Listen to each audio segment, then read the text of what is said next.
Le cours d'aujourd'hui va porter sur ce qu'on appelle huruf al-atfi, prépositions de liaison. On peut aussi les appeler les interconnexions entre les phrases. Vous savez, les petits outils qui vont permettre de lier une idée à une autre, mais, qu'est-ce qu'on a aussi et, tout simplement et. Ensuite, cependant, plutôt.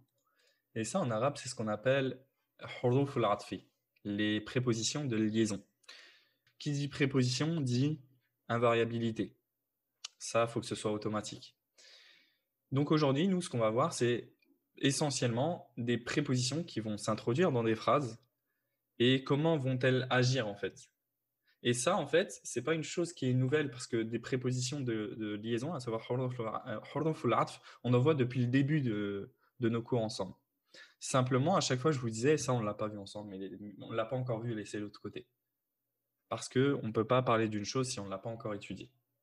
En tout cas, on ne peut pas l'introduire dans nos cours si on n'en a pas encore fait un cours en lui-même. Alors aujourd'hui, on va le faire. C'est pas un cours compliqué et ça marche plus ou moins comme ça marche en français. Et c'est une chose que je vous répète souvent parce que lorsqu'on a une chose qui marche aussi, qui fonctionne presque de la même manière en français, ça peut faciliter l'apprentissage et l'assimilation. Cependant, nous, ce qu'on va faire aujourd'hui, c'est ne pas toutes les voir. Tout simplement parce que j'ai pas envie de vous donner une liste de prépositions à apprendre par cœur. Et en plus, avec pour chacune d'entre elles et un exemple et puis basta. Mais plutôt, aujourd'hui, on va se concentrer sur deux, trois prépositions et vous garderez à côté une place dans votre cahier pour ajouter celles qu'on verra dans le futur. Parce qu'on va en voir. Mais au lieu de vous dire, bah voilà, là, on les liste toutes et je vous fais un cours une heure et demie sur toutes les prépositions de liaison, comment elles fonctionnent, alors qu'elles fonctionnent toutes de la même manière, sauf qu'elles ont un sens différent, bien sûr, eh bien, vous les ajouterez au fur et à mesure que vous les verrez. C'est parti?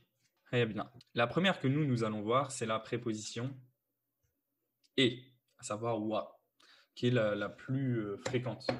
Alors, si on prend une phrase comme ata aliyun, ata qui est un verbe au passé, fi'lun madin, qui dit verbe au passé dit mabni, et ce verbe-là est conjugué à la troisième personne du singulier masculin, c'est-à-dire il est venu. Ata qui veut dire venir. Aliyun, aliyun est un nom propre. Un nom propre qui est venu dans l'état du raf. Un mot qui vient dans l'état du raf juste après un verbe, c'est ce qu'on appelle le sujet. Al-fa'ilu. Et à ces deux mots-là, nous avons une phrase en soi qui est correcte, qui est convenable, à savoir un sens compris. Ali est venu.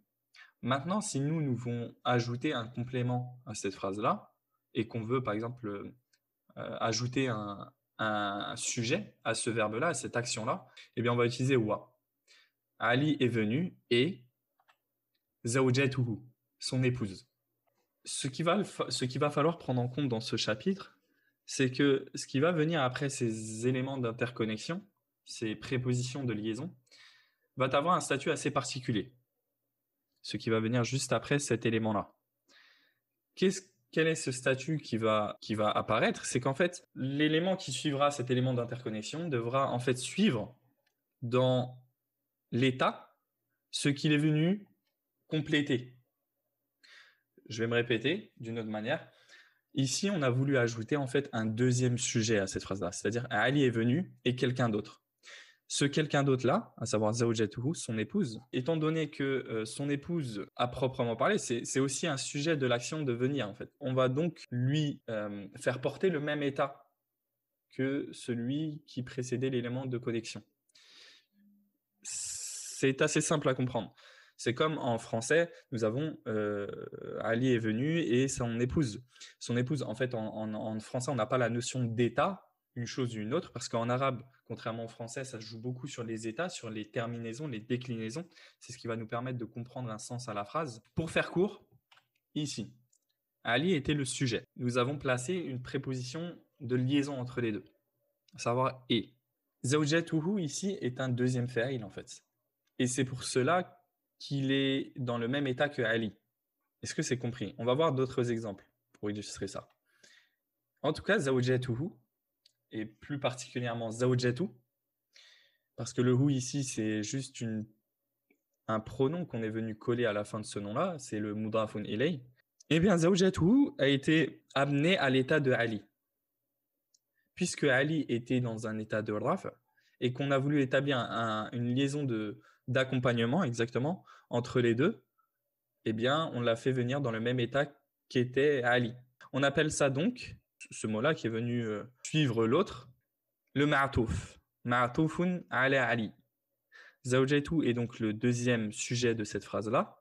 Et puisqu'il a été séparé entre le premier et le deuxième par une préposition de liaison, on dit qu'il est ma'atouf ala Ali.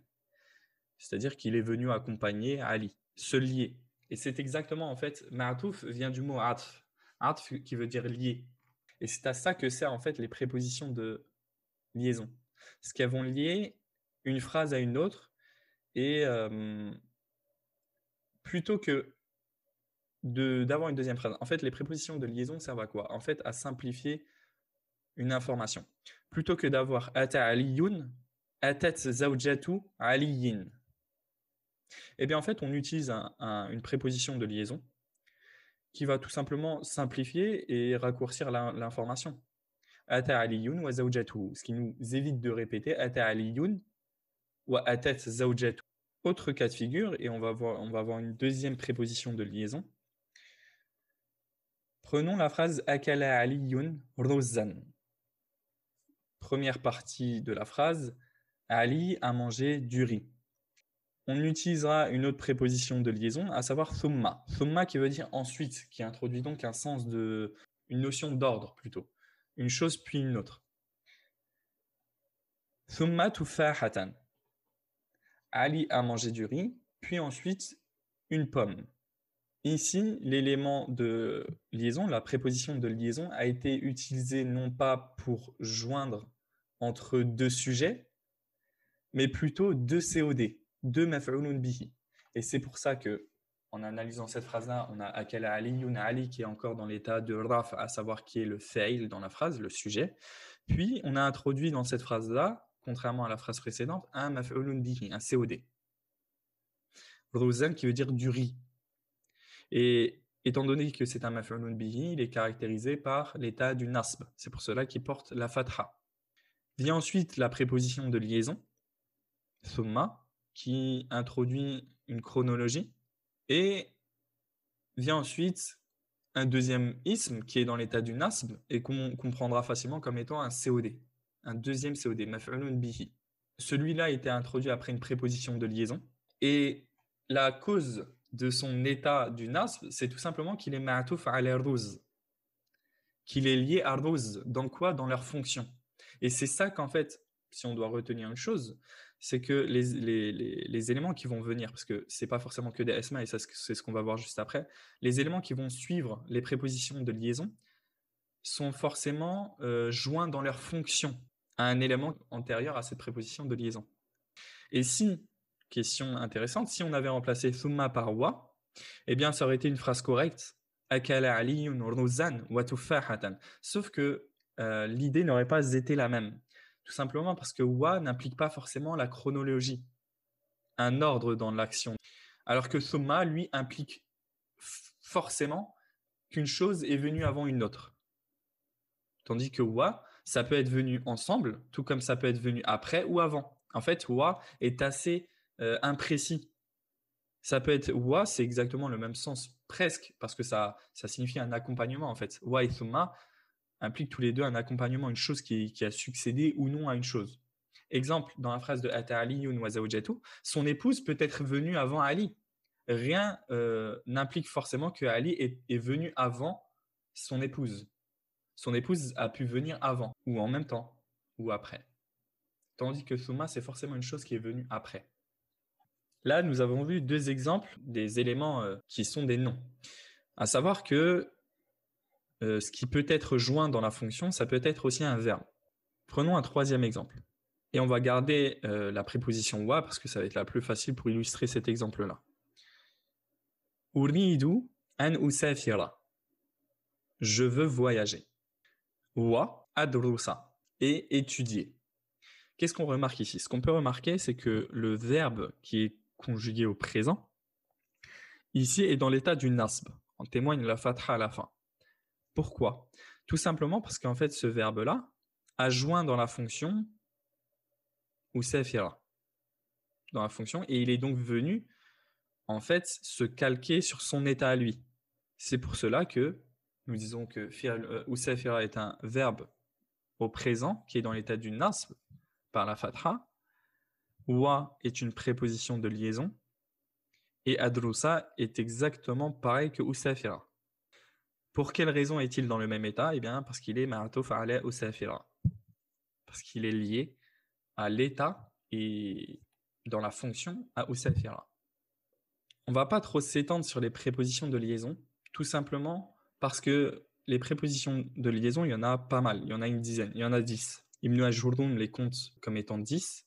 Certains comme Ibn Malik les comptent un peu moins, 9. Et les lister les unes après les autres, vous savez bien qu'en général, je ne le fais pas. Quand il y a même pour les prépositions du nasb, les prépositions du jet, je vous en donnais 3 ou 4, histoire d'avoir compris le beb. Étant donné que c'est une première découverte de la grammaire, on ne va pas trop s'étendre sur les 10 prépositions. Parce que tout simplement, moi, je ne pense pas que vous allez toutes les mémoriser. Je ne vous impose pas de toutes les mémoriser. En revanche, ce que je vous impose, c'est d'avoir mémorisé la manière dont ça fonctionne. Et les prépositions de liaison qui manquent, on va les voir ensemble à travers nos exercices ou à travers nos prochaines séries de cours. Ça, je vous dirais, ça, c'est une préposition de liaison. Donc, à vous de les rajouter dans vos prises de notes. Donc, les prépositions de liaison servent à faire un lien entre ce qui est venu antérieurement avec ce qui va venir après. Et puisqu'il y a un lien entre les deux, eh bien, même dans le visuel, ça va se voir. Même dans le visuel, ça se voit qu'il y a un lien entre les deux. Et c'est ce qui fait la force de l'arabe en soi. Parce qu'on pourrait se dire, en français, on n'a pas cette notion visuelle, ces indices qui vont nous permettre de comprendre qui est le sujet dans une phrase. Et c'est pour cela qu'en français, des phrases qui sont pas forcément très compliquées, mais il peut y avoir quelques confusions. Alors qu'en arabe, si on utilise vraiment bien al-i'rab, il y en aura beaucoup moins. Wara'iluha. Donc elles sont au nombre de 10. Exercice d'aujourd'hui. Exercice d'application. Darnasna al-adab fal ilma. Juste, je vous dis la préposition de liaison. Préposition de liaison ici, dans cette phrase, c'est le fa. Le fa qui fonctionne un peu comme thumma, c'est-à-dire qu'il a une notion de chronologie. Darasna, c'est le verbe darasa yadrusu, qui est conjugué au passé, auquel nous avons ajouté le pronom na, qui est la forme contractée de nahnu.